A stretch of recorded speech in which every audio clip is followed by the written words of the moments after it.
Hello everyone, welcome to Techavro. Today in this video I'm gonna show you how to change username in Snapchat. Before starting the video, please subscribe to Techavro. So let's get started. For this, you have to open your Snapchat. Now go to your account.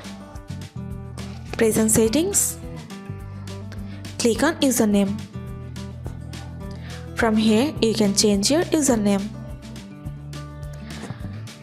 Now press on change username.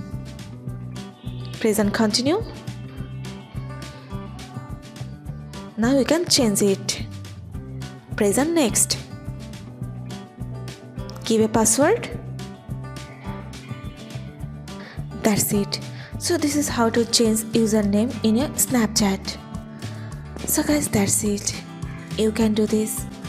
I think this video is very helpful to you. If it was, then give a thumbs up and hit the subscribe button. And thanks for watching.